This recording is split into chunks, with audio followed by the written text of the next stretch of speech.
Our next speaker and our last speaker for the Blalock Diversity Series this session is Dr. Vincent Hutchings from the University of Michigan Political Science Department. We're all big fans of Dr. Hutchings, one of the nicest human beings in political science. So please help me welcome him tonight.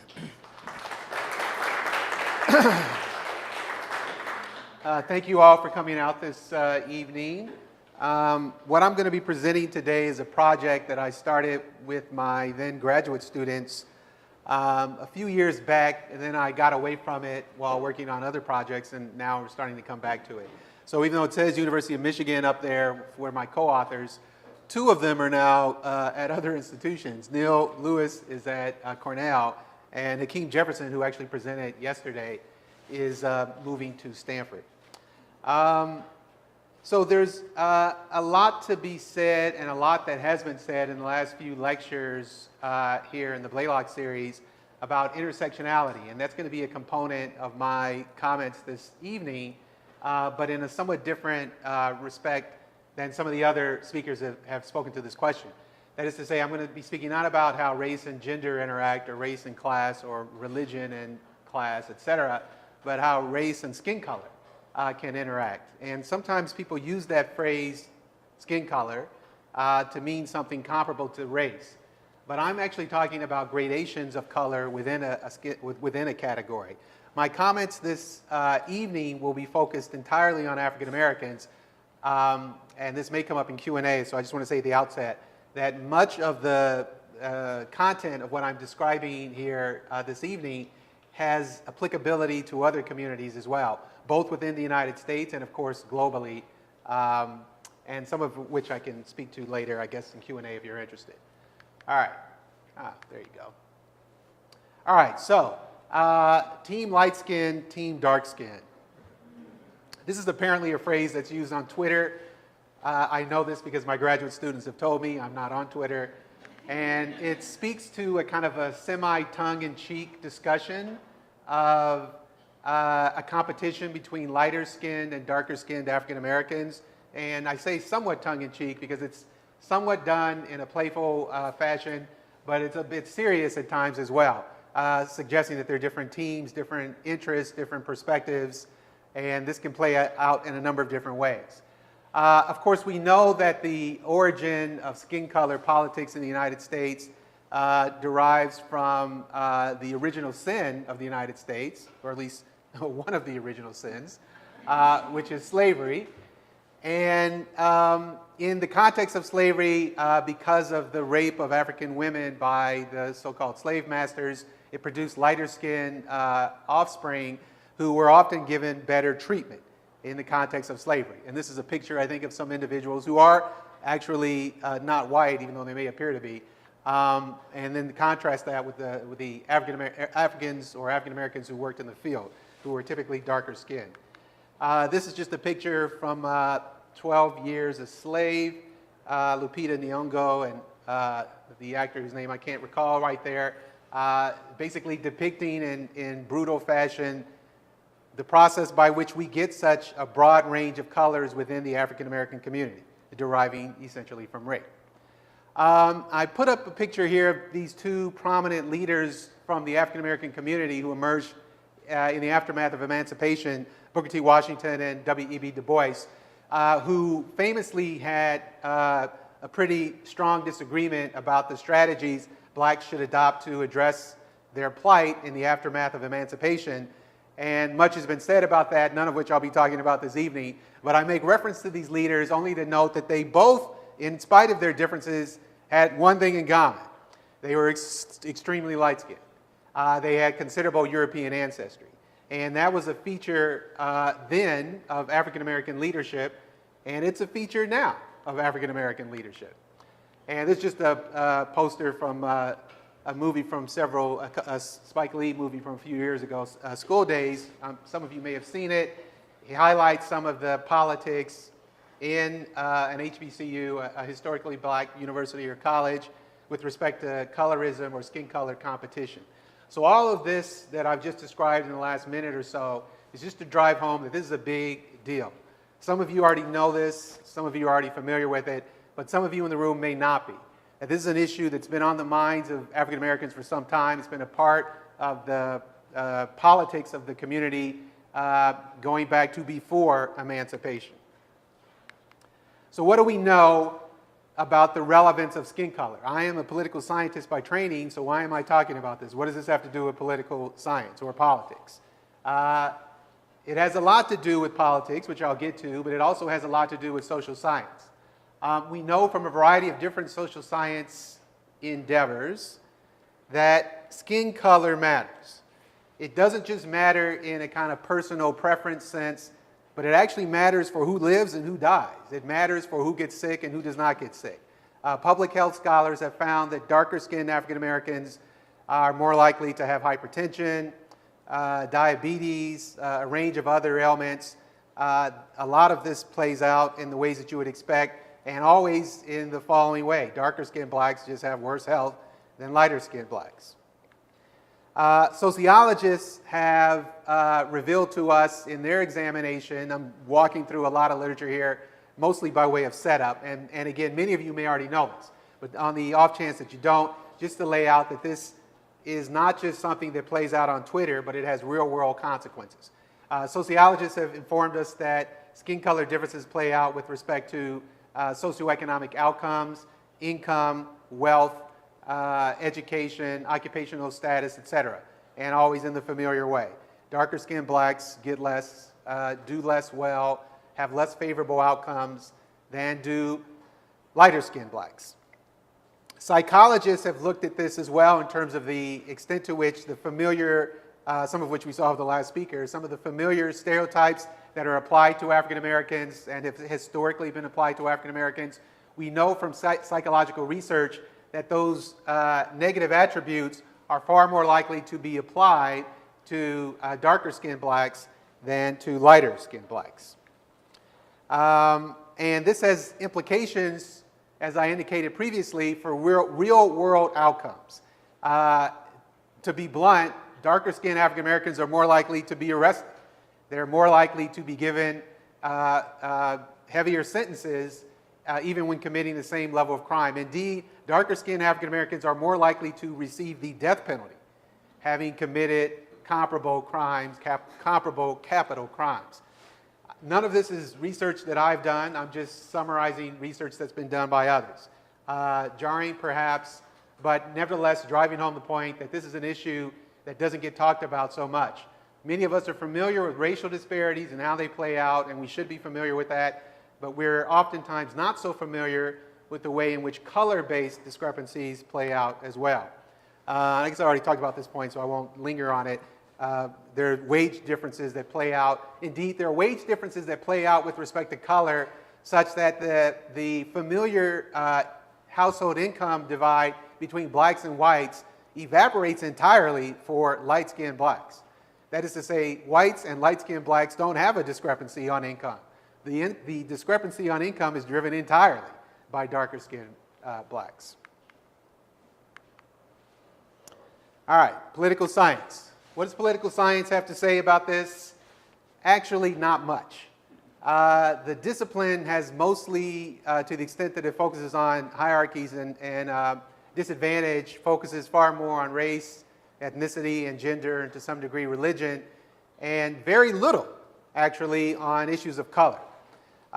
There are some exceptions which I'll briefly make reference to. We know from a variety of different scholars that darker-skinned political candidates are more likely to be penalized by white voters. That is to say, they're less likely to vote for them. And given what I've already told you up to now, this shouldn't be surprising. They're more likely to make negative attributions about those candidates and consequently less likely to give them their support. It's also the case, and I made a reference to this earlier in my comments about W.E.B. Du Bois and Booker T. Washington, that given the reality of what I've been laying out for you, African American politicians, particularly those who do well at the state level and in some cases at the national level, are disproportionately lighter skinned. And I'm going to drive that point home on this slide. I'm going to show you here momentarily every single African American who has ever been elected senator or governor. And they can all fit on this slide, because there are not that many of them. There's only 8, actually. Because, of course, we weren't electing senators. There were a few African-American senators in the brief aftermath of emancipation, but that's when they were appointed by state legislatures. In terms of actually being elected in a general population, it's only happened a few times. These should be relatively familiar faces, but you should notice something distinctive about these individuals as well. You may have seen this one before. So that's it. That's every single one of them. 2 governors, 1 and 2, and everyone else here has been elected senator. And with the exception of this gentleman here, who is a Republican, everyone else, well, actually, he's a Republican too. But in terms of post-Reagan Republicans, Tim Scott is the only one up there. By far, of course, the darkest member of that group.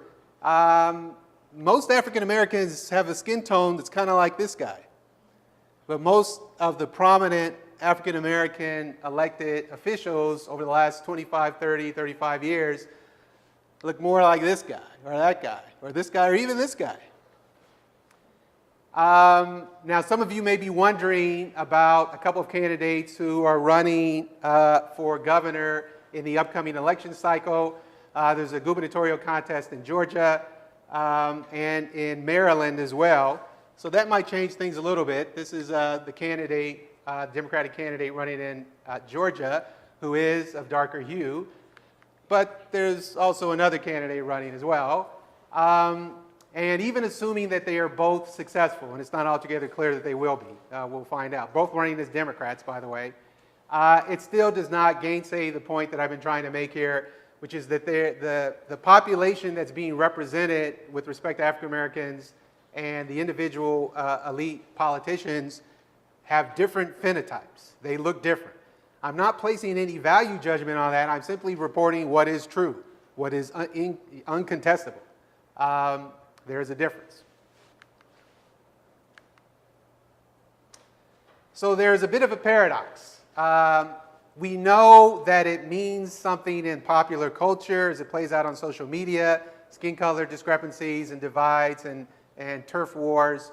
And we know it has meaning in the health, economic, political, socioeconomic arena. Skin color matters, and it has mattered basically since 1619, when they shipped the first African Americans to what would become the United States of America. But the paradox is that it doesn't seem to affect public opinion. If I were speaking about this subject in the context of race, the fact that there are all these racial disparities that many of us are familiar with, and then I also pivoted to a discussion about the public opinion implications, I would be able to say quite a bit. Blacks relative to whites have different party preferences. Blacks relative to whites have different policy preferences, particularly in the socioeconomic and racial domain. But when we focus on skin color within the African American community, public opinion differences don't emerge in the analyses that have been done, the few that have been done up to now.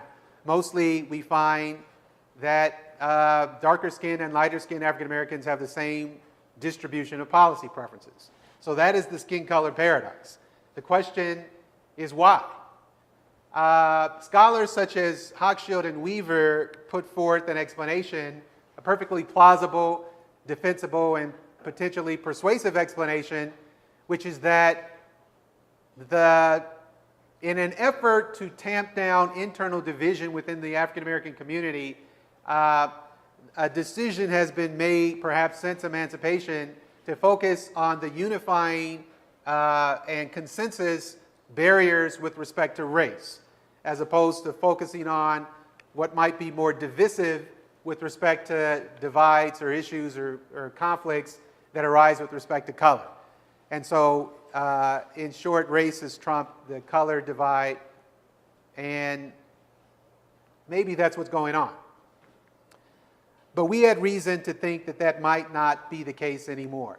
For a variety of reasons, which I'll lay out here momentarily, we thought it was worthwhile to revisit this conclusion, which is primarily based on survey data from the 20th century. But we wanted to focus on more recent survey data to perhaps arrive at a different conclusion about this question. The first problem, we think, is that the conclusion regarding the skin color paradox is actually based on a remarkably limited range of data. It is a familiar thing for survey researchers to ask questions about race, religion, or gender, etc., but it's actually quite rare for survey organizers or people who design surveys to incorporate questions about color and the color of the survey respondents, not black versus white versus Latino versus Asian American, but dark versus light. That's actually very rarely done. And so the evidentiary base on which the authors I made reference to, Hochschild and Weaver, spin their tale of skin color paradox is actually based on only a few surveys, really about a half dozen over the last several decades. Things are starting to change a little bit more recently, and I'll get to that momentarily. But in terms of surveys that were done during the 20th century, remarkably few ask simultaneously, as you would need to do, about a variety of different policy questions and assess the skin color of the survey respondents. Another reason we thought it might be relevant to revisit this question is because of changes in the kind of economic structure of this country. As many of you know, maybe all of you know, we've had increasing economic inequality over the last few decades. So much so that we actually have more income inequality in 2018 than we had 100 years ago. So why is that relevant? Well, because as I've indicated previously, color is associated with income, and income has been getting more and more disparate and unequal. It's conceivable that this has also exacerbated color divides with respect to income as well. Now, it's hard to know because we don't actually collect that data very often, so I don't know the relationship between color and income in 1950 or 1960 or 1970 because nobody bothered to ask those questions. We can speculate, we can extrapolate, but it's, only speculation at this point. The other reason we think that it might be worthwhile to revisit this question is because of evolving kind of social norms. So obviously in 2000, the United States Census was changed so that individuals could mark more than one racial category. That was the first time in the history of the country that that was done. This has been kind of replicated on bureaucratic forms aside from just the census, and there's been a growth in the multiracial movement. All of that is relevant only for the following reason.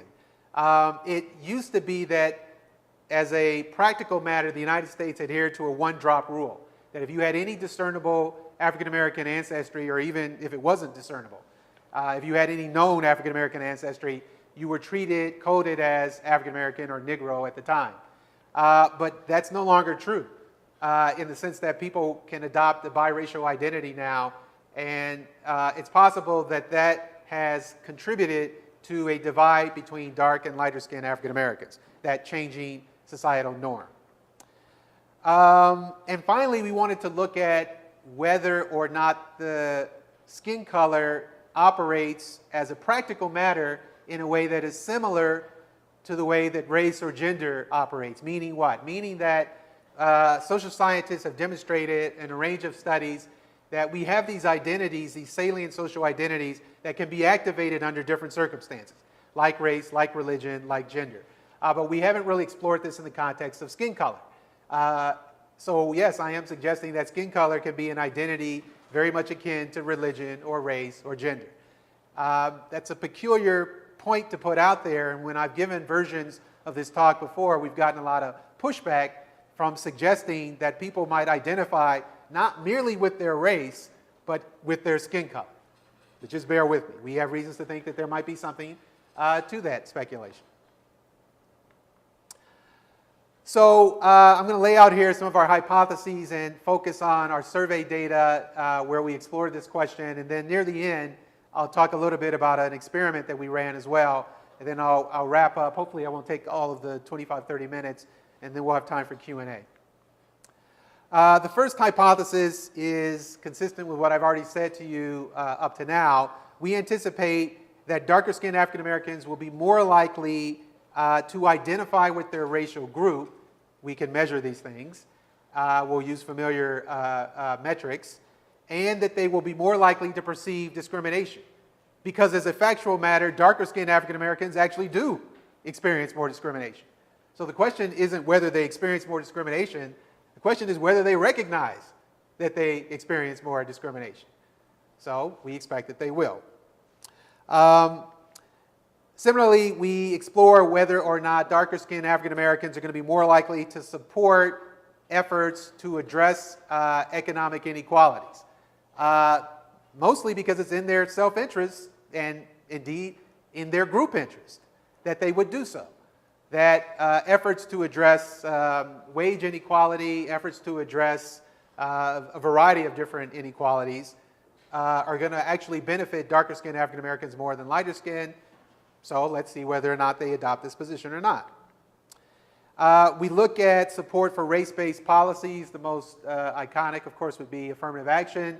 We anticipate that darker-skinned African Americans relative to lighter-skinned African Americans will be more inclined to embrace those policies, precisely because they're the ones most likely to need those policies, because they're the ones most likely to encounter racial discrimination in the first place, on average, and that they will be more likely to reject negative stereotypes about the group, again, following the logic I've been laying out up to now, because the negative stereotypes about African Americans are more likely to be applied to darker-skinned African Americans. And finally, we explore, as I've already hinted, at whether or not we can by shifting the circumstances, motivate lighter and darker-skinned African Americans to bring their perspectives to bear on how they view the political world. In effect, in the lingo of psychology, that we can prime this identity, that it is an identity and it can be primed, just as is the case with gender or race or religion or anything else. All right, so how did we go about doing this? I've already kind of led you to the conclusion that there's not a lot of survey data out there that allows for testing these questions, because for the most part, survey researchers haven't thought it important enough to assess simultaneously policy views and indicators of skin color. But this changed in 2012 with the American National Election Study. That's, for those of you who are political scientists, presumably you're familiar with that. For those of you in the room who are not political scientists, it's a National Science Foundation funded survey that's been fielded in every presidential election since 1948. It helped that the 2012 ANES, American National Election Study, was something in which I was the principal investigator. So I was able to exert my position to ask the thing that had never been asked in the entire 70-year history of the project, which is not just what race are you, but what color are you? How did I do that? All right, bear with me. We did this by, the American National Election Study is a face-to-face survey. Now, in more recent iterations, it's had an internet component as well, but I'm going to be focusing on the face-to-face element. There is an interviewer who is hired. They knock on the door of a randomly selected stranger, and then they engage in a lengthy, by which I mean an hour and a half, conversation with a respondent on matters of policy and politics and candidates. But one of the things we wanted our interviewers to do was to make a judgment about the skin color of the respondent, and not just African Americans, by the way. This was for the entire sample. I'm only going to be focusing on the African American respondents, but the interviewers were instructed and trained to make a judgment about the skin color of all of their respondents, whatever their racial or ethnic background. Blacks were oversampled in this survey, which just means that we collected interviews from African Americans over and above what would be expected, given that blacks represent about 13% of the population. And the skin color of the respondents, this is a very critical point, it was unobtrusively gathered by the interviewer. That is to say, the interviewee, the respondent, did not know that the interviewer was making a judgment about their skin color. That was very important, of course, because this is a very touchy subject. And so we didn't want the interviewees, the respondents, to know that this was being done. It's also worth noting, by the way, that in analysis of this sort, it's important to control, and all the results I'll be describing momentarily, control for the color of the interviewer as well. Because if we were talking about race or gender, we would control for the race or gender of the interviewer. So we're talking about color, we control for the color of the interviewer. Who decides that? Well, the project supervisor. Just very quickly, because I have limited time here, I'll just say that this was also a very sensitive matter. About 15 to 20% of our interviewers absolutely objected to having their skin color assessed at all. Not their class, which we also assess, not their educational background, not their race, not their religion, not their gender, but their skin color, because it's a very touchy matter. And there are ways to get around that for purposes of our analysis, which I'll just gloss over given my limited time. All right, so skin color, how do we measure it? How did the interviewer make a judgment about the interviewee, the respondent, with respect to skin color? Well, they did so with what's known as the Massey-Martin skin color scale, which is what you see here before you. Some of you in the room are shaking your heads, so you're familiar with this scale. This scale is not perfect in every way. In fact, it's got its own set of flaws, none of which I have time to talk about. But we did incorporate it for the 2012 ANES. It's worth noting that the General Social Survey, for any sociologists in the room, also have employed the Massey-Martin scale. Yeah, I see some of you putting your hands up to try to figure out where you are. And the goal here, again, the respondent never sees this scale. They are not aware that they are being assessed. The interviewer has basically a laptop in front of him or her, and they make a judgment. I believe it was near the beginning of the interview. Is this person a 6? Is this person an 8? Is this person a 3? Whatever.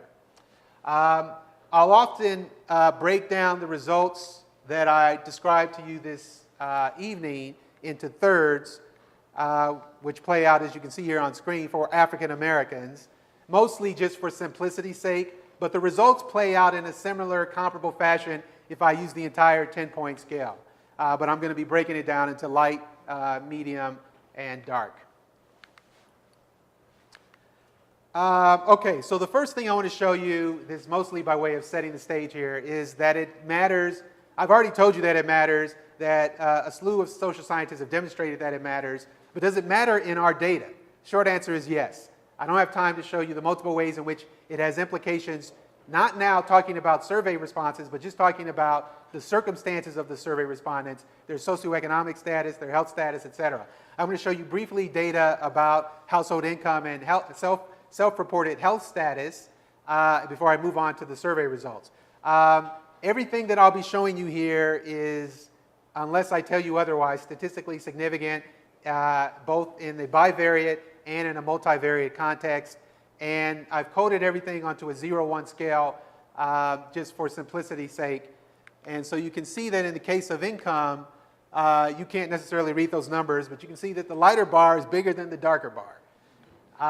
And that translates into about, I believe, a $5,000 to $7,000 a year on average household income, which is statistically significant. And it's there even when you control for occupation and education, et cetera, et cetera.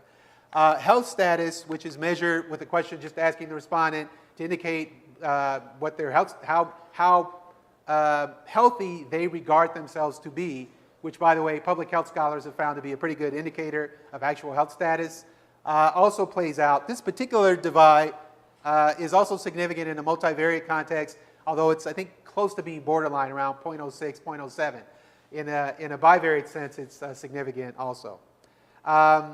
We also find differences on home ownership and kind of insecurity regarding paying your rent, paying for health insurance, a variety of other things that play out basically in the way you would expect. There is more uncertainty, there is more anxiety, there is more disadvantage within the African American category based on the judgments that the interviewer made about the lightness or the darkness of skin of the survey respondent.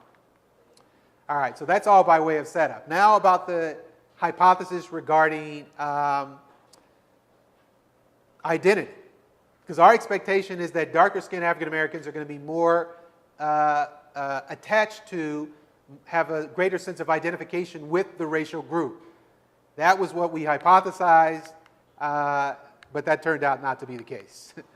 So this is very much in keeping with the skin color paradox. We find with the familiar linked fate item that there are no statistically significant differences here. Lighter and darker skinned African Americans have comparable levels of linked fate. The same is true with respect to racial group importance. We went in with an expectation that there would be differences. Turns out there aren't. So maybe the skin color paradox is right after all. Well, let's see. Now when we shift from identity to policy preferences, here things start to pop. We focus, and I only have time to focus on some of the results, but we get them on a variety of others as well, more or less all in the same direction.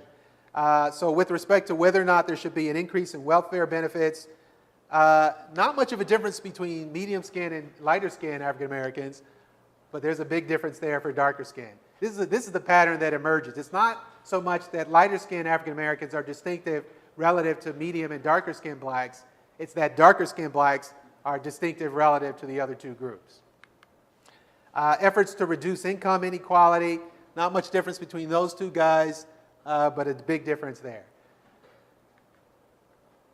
What about opposition to anti-black stereotypes? The stereotypes that are asked about in the American National Election Study are stereotypes with respect to intelligence and stereotypes with respect to work ethic. And we just combine them into a scale here. When it comes to anti-black stereotypes, darker skinned blacks are significantly less likely to embrace those stereotypes relative to lighter skinned blacks. Most blacks don't embrace those stereotypes.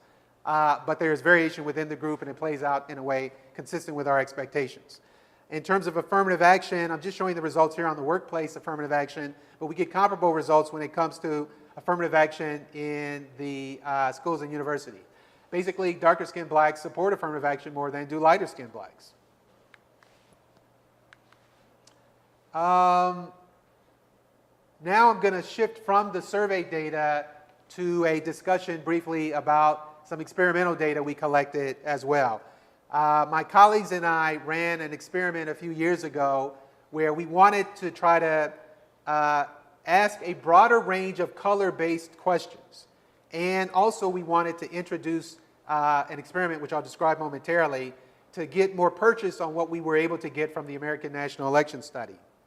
We did this again with about 204 African American experimental subjects, and we did this using Amazon mTurk, which I imagine most of you are familiar with. Excuse me. The experiment is pretty simple, and it's actually derived from, or what's the word I'm looking for? It's actually derived from the spirit of the experiments that are used in the stereotype threat literature, which psychologists among you might be familiar with. The idea being that if you make people think about a disadvantaged group that they belong to, it impairs their performance on various metrics. So many of those experiments are fairly straightforward. In a treatment condition, they remind you about the group you belong to. Let's say you're a woman, and because the stereotype about women is that they're not good in math, if you remind women that they are women, it turns out they don't do as well on math items as are women randomly assigned to a group who is not reminded of their gender. Here, we did the same thing except with respect to skin color. So unlike with the American National Election Study, when a interviewer is making the judgment on behalf of the respondent, in this study, we are asking our participants to make a judgment on their own. And the experiment is simply randomizing who makes that judgment about their skin color at the beginning of a 15-minute survey, and those who are randomized to make that judgment at the end. The logic simply being that if you are asked to assign yourself on that 10-point scale with respect to skin color at the beginning, now your skin color is uppermost in your mind, and it will have implications for how you answer subsequent questions. That was the logic. And so I'll show you some results there momentarily. And this is just the same metric as before. Again, we divide it into thirds just for simplicity's sake. We don't get exactly the same distribution with the mTurk study as we do with the American National Election Study, but it's similar, it's in the same ballpark, and all the results I'm reporting here play out whether you use a 10-point scale or the 3-point scale that I've just shown you. Now, before I show you the experimental result, I only got a couple more slides here, then I'll conclude. What I want to show you, because I made a reference to the fact that in addition to running the experiment, we also wanted to field a broader range of questions that put color front and center. So what I mean is that it isn't just that we in survey research haven't traditionally asked our survey respondents or assessed the color of the respondents. We don't ask questions about color either. We only ask questions about race or gender or religion, etc. So we wanted to ask about perceptions of discrimination based on race, which are familiar questions. How much do you think members of X group are discriminated in society?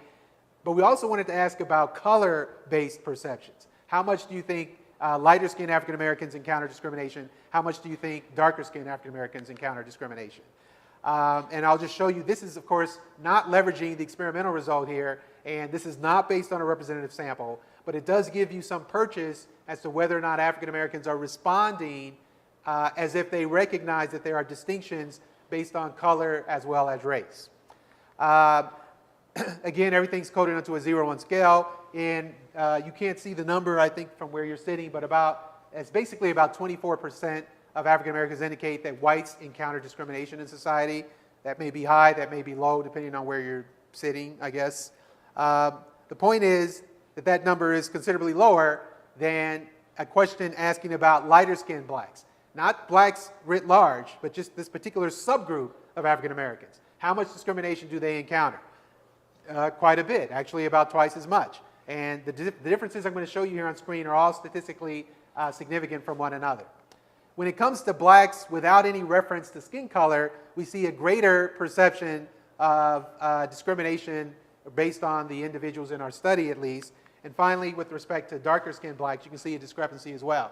So the difference between this and this is pretty big, but it's about the same, or at least in the neighborhood of, difference between lighter skinned blacks and whites in general. Point being what? What's the takeaway message here? As a factual matter, darker skinned blacks do encounter more discrimination, and apparently they know it, unlike what the skin color paradox might suggest. And finally, this result, let me just explain what you're seeing here before I show the last slide. Again, we randomized whether or not the participants in our study placed themselves on the skin color spectrum at the beginning of the survey or at the end of the survey.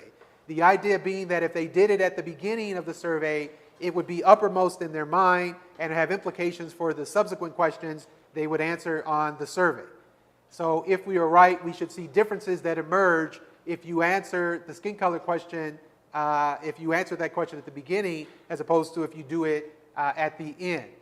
The no prime condition are those individuals who place themselves on the skin color spectrum at the end of our 15-minute survey. And here what you're seeing is that darker and lighter skinned blacks, I don't have the medium complexion African Americans on screen here because we didn't get any effect. Basically it's flat for them. Nevertheless, for darker and lighter skinned blacks, there is no difference in terms of their professed racial group importance when they are assessing their skin color at the end of the survey. But as you can see, when they are doing so at the beginning of the survey, lighter skinned blacks are less likely to identify with being black, and darker skinned blacks move in the opposite direction, suggesting very much that skin color operates in a fashion not inconsistent to other salient identities like gender, like religion, yes, like race. All right, so in conclusion, we find that skin color does influence black support for race and class-based policy proposals or policy remedies. We also find that blacks are aware, at least based on our admittedly non-representative sample of MTurk users. We find that African Americans recognize different levels of skin color or discriminatory experiences based on color and not just based on race. And we find that this awareness can be made more salient, in particular when the skin color identity is activated based on our pretty minimal prime that I described to you previously. Thank you very much.